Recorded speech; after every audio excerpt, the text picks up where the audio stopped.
안녕하세요. 서차원의 신앙 일침입니다. 2024년도 대망의 새해가 밝았습니다. 새해를 맞이하신 시청자 여러분 모두에게 하나님의 은혜와 평강이 충만하기를 기원합니다. 저는 새해를 맞이하면서 여러분들이 계획한 모든 일정들이 하나님의 도우심으로 풍성한 열매를 거둘 수 있게 되기를 진심으로 기원합니다. 오늘 서차원의 신앙 일침은 가교나기 운동입니다. 가교나기 운동 여러분을 초청합니다. 가교나기가 뭘까요? 물론 그런 말은 단어에 존재하지 않습니다.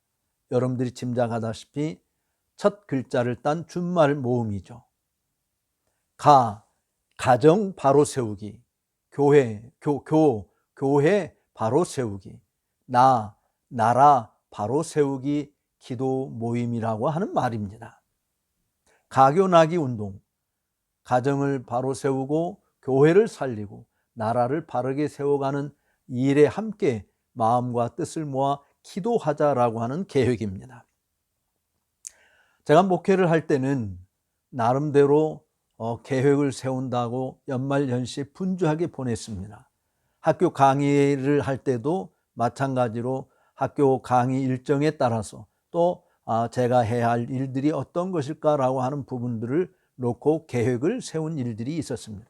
그러나 목회도 은퇴하고 학교도 은퇴한 상황에서 제가 어떤 일을 계획한다라고 하는 것은 이제는 거의 존재하지 않습니다.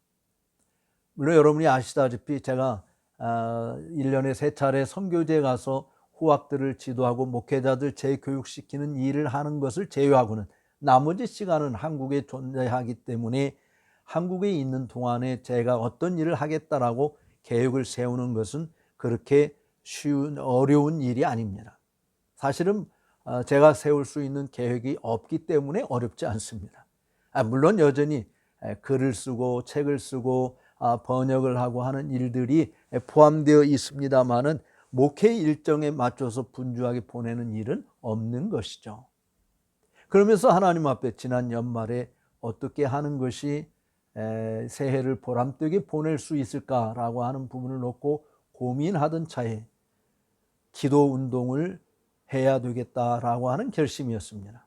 물론 이 일도 중간중간에 동역자들에게 함께 의견을 교환하기는 했습니다만은 다들 시큰둥한 반응들이 많았었던 것을 봅니다. 기도하자라고 하는 일을 싫어한다라고 말을 할 수는 없죠. 그런데 기도하기 위해서 함께 모일 만큼 시간을 내는 일들은 쉽지 않다는 것이죠. 특별히 우리 개혁교회 성도들은 교리적인 공부, 말씀 공부에는 시간을 내고 돈을 투자합니다. 그런데 기도 모임을 합시다라고 하는 것은 투자하지 않습니다. 그런 교리 공부와 또 말씀 공부 세미나에 참여해도 경건의 시간, 기도하는 시간은 다 동참하지 않거나 딴짓을 하기 급급해하는 모습들을 보게 되죠. 한국 교회가 굉장히 기도에 약해졌다라고 하는 것은 여러분 모두가 다 시인할 것입니다. 과거에는 한국 교회가 세계적으로 기도하는 교회로 그렇게 알려졌었습니다만은 지금은 그렇게 말하기가 매우 부끄러운 그런 현상에 처해져 있어요. 가족들은 어떻습니까? 가정의 붕괴는 도를 넘고 있지 않습니까? 1인 가구 수가 급증하고 있는 것을 보십시오. 그리고 젊은이들의 결혼 연령도 엄청 늦고 있습니다. 남자들이 34세, 여자들은 33세 중반, 이것이 지금 현재 결혼 연령기 초혼의 연령입니다. 그리고 결혼하지 않겠다라고 말하는 사람들이 더 많아지고 있어요. 결혼을 해도 자식을 낳지 않겠다? 이거 역시 급증하고 있는 상황이 되어져 버렸습니다. 그런 사회 현상을 우리 기독교인들도 그대로 답습하고 있는 거 아닌가요? 과연 여러분들이 성도라고 한다면 그렇게 해도 그게 하나님 앞에 칭찬 들을 일이라고 생각이 되십니까? 저는 그렇게 생각하지 않습니다. 왜냐하면 성경은 우리에게 너희는 이 세대를 본받지 말라라고 가르치기 때문에 그렇습니다. 이 세상과 짝하는 것은 하나님과 원수되는 것이라고 야고보서 4장 4절은 지적하고 있죠. 또 출애굽한 이스라엘 백성들에게 하나님께서는 모세를 통해서 말씀하기를 너희는 이집트의 풍속을 따르지 말고 내가 너희를 이끌고 들어가 살게 될 가나안 땅의 유행과 풍속도 따르지 말라. 그럼 어떻게 살라고요? 내가 너희에게 일러준 내 규례와 법도를 듣고 지켜 행하라 라고 말씀했습니다. 가정 살리기의 운동에 정말 여러분들이 앞장서야 될 것은 성경에서 우리에게 가르쳐주는 가정의 본을 회복하는 것입니다. 남편은 아내를 사랑하고 아내는 남편에게 복종하고 자녀들은 부모를 공경하고 그리고 자녀들이 여호와께서 주신 태의 열매들을 풍성하게 하는 우리 전통의 정말 화살이 가득하게 되어지는 일들을 하는 것이 필요하다라고 하는 것이에요. 여러분 한번 곰곰이 생각해 보십시오. 기독교인들은 결혼을 해야 할까요? 말아야 될까요? 뭐 세상 사람들에서 말하지 맙시다. 우리 기독교인들만.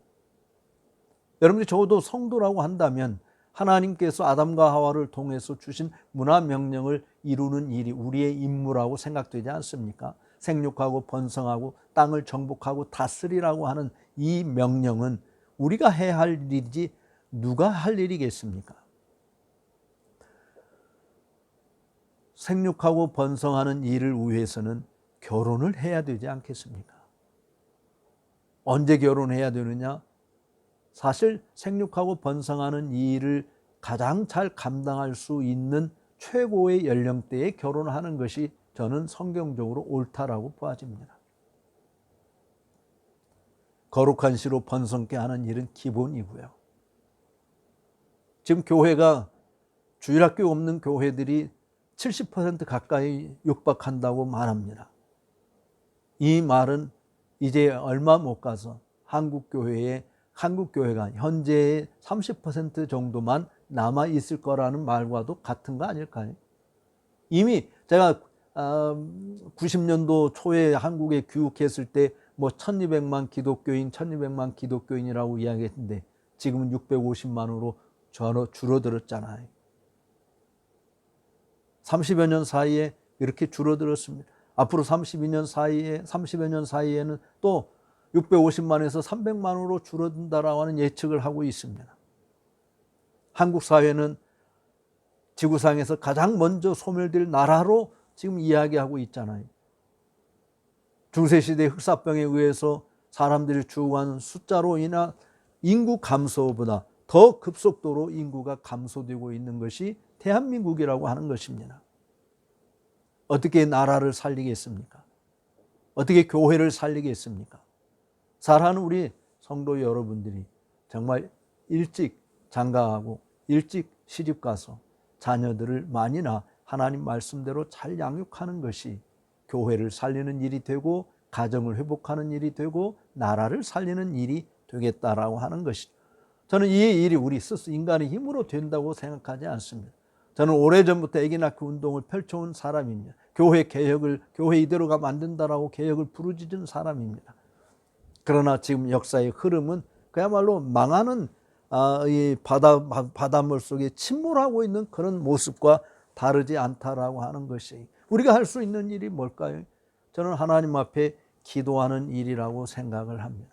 하나님 앞에 엎드려 간구하는 일이라고 생각합니다.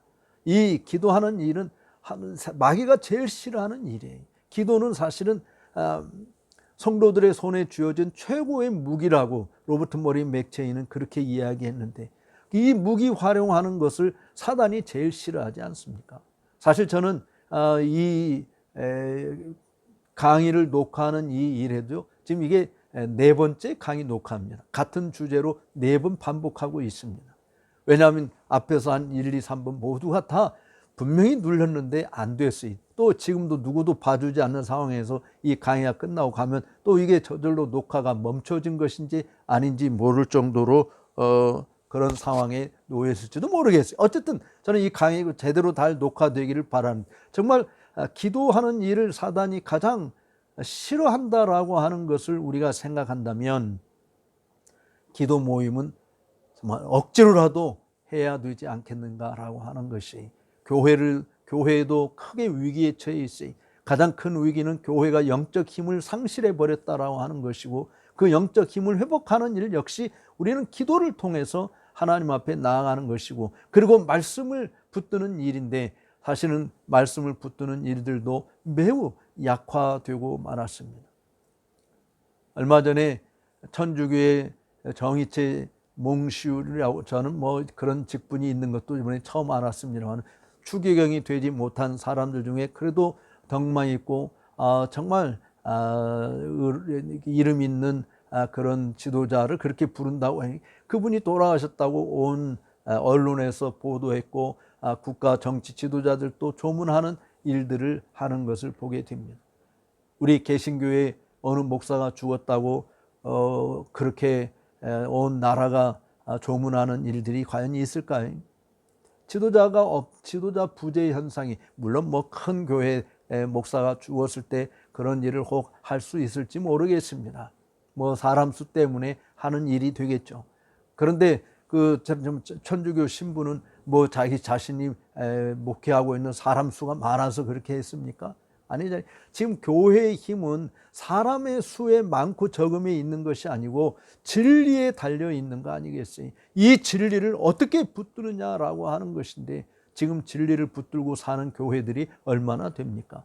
그러니까 교회들은 어떤 의미에서 보면 좀 극단적인 표현입니다만 망해가고 있다라고 할 수밖에 없는 상황이, 이 망하는 교회를 다시 세워야 되지 않겠습니까? 좀 무너지고 있는 교회를 다시 일으켜야 되지 않겠습니까? 어떻게 할까요? 기도해야 되죠. 말씀을 더 붙들어야 되죠. 말씀으로 돌아가야 되죠. 그러기 위해서는 자기 뼈를 깎는 고통을 수반해야 하는 것입니다. 사랑하는 동역자 여러분, 특별히 우리 개혁교회 성도들도 개혁교회 목회자들과 마찬가지로 교리적인 가르침을 배우는 일에 열심히 하잖아요. 그런데 기도하는 일은 소홀히 여기고 있지 않습니까? 저는 뭐 한 두세 사람이 주님의 이름으로 모이는 그곳에 내가 함께 하겠다라고 하는 주님의 약속의 말씀을 믿습니다. 그래서 몇 명이 동참하든 이 일에 함께 하고자 하는 일꾼들이 있다면 매주 토요일, 특별히 주일을 준비하는 날 마치는 저녁 시간에 줌으로라도 함께 모여서 순수하게 정말 가정을 살리고 교회를 살리고 나라를 바로 세우는 이 일에 함께 마음을 모두 주님의 도움을 구하는 기도 시간을 가지고 싶습니다. 특별히 우리 개혁교회 성도들끼리 말이죠. 사랑하는 여러분, 나라는 정치가들이 맡아서 합니다. 그렇지만 성경은 우리에게 높은 자리에 있는 위정자들, 권세를 준 자들, 그들을 위해서 기도할 것을 요구하잖아요. 왜냐하면 우리가 고요한 중에 평안한 가운데서 믿음 생활을 잘 할 수 있게 하기 위해서 말이죠.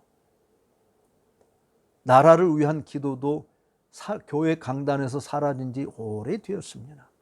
몇몇 교회들은 여전히 나라를 위해서 기도하고 있기는 하지만 대부분의 교회들이 기도하지 않습니다. 신학교를 위해서 기도하지 않습니다. 교회의 일꾼들을 위해서 기도하지 않습니다. 그저 자기 개교회에 필요한 것들만 간구합니다. 성도들은 자기 개인에 필요한 것들만 구합니다. 세계를 가슴에 품고 세계가 나의 교구다라고 말한 요한 웨슬레 선생님처럼 그렇게 세계를 놓고 기도하는 사람 찾아보기 어렵습니다. 교회가 이 땅의 소망이라고 하는 것을 여러분 믿는다고 한다면 무엇으로 그 말을 증명해 줄 수 있겠습니까? 여러분들이 기도하며 하나님 말씀을 붙들고 살아가는 이 일을 통해서만이 하나님의 뜻이 구현되는 이 일을 감당하게 될 줄로 믿습니다.